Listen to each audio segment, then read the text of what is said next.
Stock dan masih membahas mengenai potensi pariwisata di Indonesia. Masih Betul. bersama Deputi Bidang Pemasaran Pariwisata Nusantara Kementerian Pariwisata Ibu Esti Reko Astuti dan juga Leonita Julian selaku traveler dan juga blogger. Ya. Oke, berarti akan ada objek-objek wisata yang nantinya di tahun 2016 ini akan menjadi prioritas untuk diekspos karena kita tentu saja ya punya potensi-potensi tadi yang belum ter-highlight gitu ya.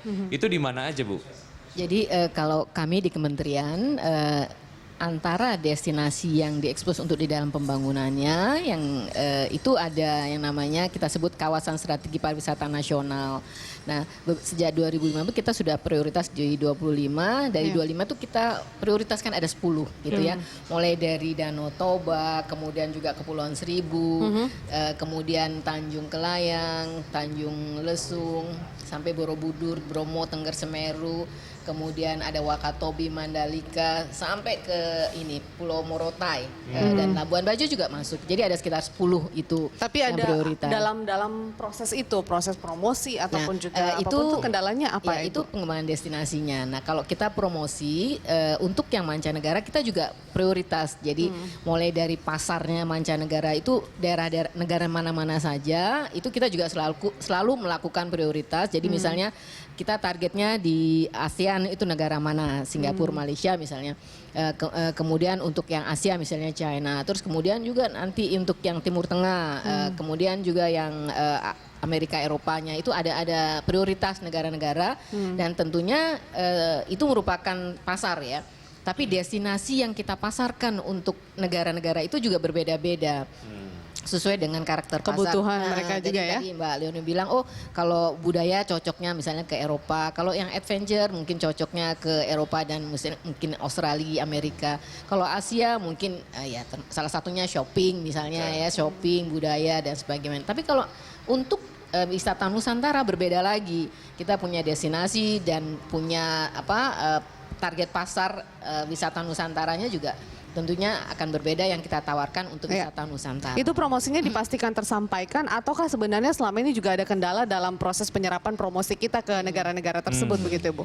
Jadi tahun kemarin memang kita presentasinya lebih banyak ke branding. Kita punya branding Wonderful Indonesia yang sebenarnya sudah sejak kira-kira hampir 9-10 tahun ya kita sudah lakukan. Tapi itu memang bertahap ada banyak perubahan-perubahan juga dan tahun kemarin sudah di Pak Menteri juga Pak Arief Jaya juga sudah menetapkan Wonderful Indonesia untuk yang mancanegara dan di dalam negerinya Pesona Indonesia dan juga kita lakukan yang international event dengan menggunakan Wonderful Indonesia juga. Ada atau tidak target negara-negara yang tentu saja diajak kerjasama lah ya oleh Indonesia? Artinya ada komunikasi G2G lah ya supaya memang secara jumlah wisatawan dari negara tersebut direkomendasikan untuk kemudian datang ke Indonesia. Ya, kita kan ikut di ASEAN ya, ASEAN negara-negara ASEAN setiap biasanya Januari ya kita ada ASEAN Tourism Forum biasanya itu kita suka melakukan khususnya teman-teman industri membuat suatu paket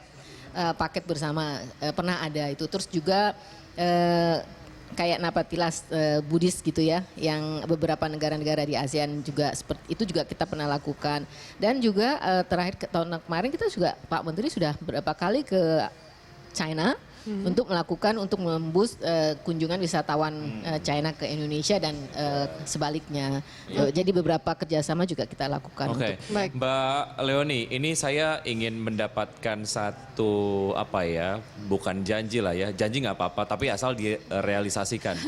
Supaya memang objek-objek wisata di Indonesia ini diekspos melalui caranya Mbak Leoni sendiri gitu ya. Gitu. Apa nanti ke depannya targetnya selama 2016? Oke, saya akan mempromosikan wisata Indonesia dan lain sebagainya dalam bentuk apa? Seperti apa? Sebenarnya bisa dilakukan siapa aja ya, hal yang paling kecil.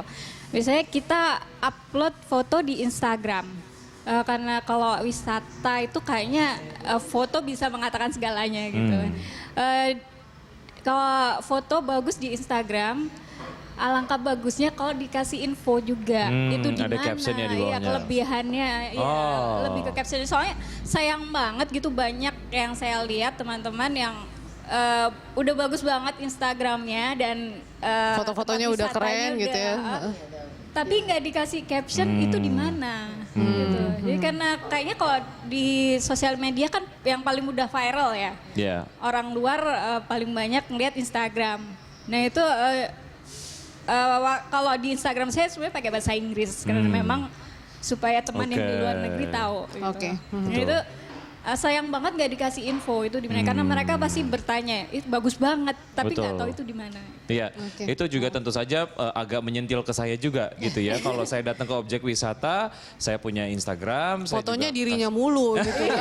Jangan selfie Jangan doang. foto selfie Mbak. Iya. doang. Jadi saya kasih hashtag yang banyak supaya Iya. memang nanti banyak orang luar yang kemudian juga Iya. membuka foto saya dan juga tertarik datang ke Indonesia. Itu yang Betul. kemudian Iya. tadi Bu Esti bilang ini tanggung jawab bersama. Kita untuk bantu mempromosikan Kementerian Pariwisata Indonesia. Iya. untuk merealisasikan itu ya. Baik. Dan target-targetnya. Ibu Esti terima kasih banyak, Terima tetap kasih, semangat untuk Mas wisata Indonesia. Mbak Ibu Vero. Ibu Iya. Leoni. Mbak Leoni juga. Ini kerjasama dengan kita luar Oke. biasa. Oke. Jadi banyak Berita bantu. satu juga siap untuk diajak Oh jalan-jalan siap, sama iya. Kemenpar Jadi kita ya. selalu dengan teman-teman Oke. blogger. Keep doing ya. traveling, Bu. Oke sip. Hidup pariwisata Indonesia. Terima kasih. Ya pemirsa demikian Landstalk edisi hari ini. Jangan lupa untuk menyaksikan Landstalk setiap hari pukul 13 sampai dengan pukul 14. Saya Wiki Adrian. Saya Veronica Moniaga mengucapkan terima kasih. Selamat berakhir pekan. Sampai jumpa.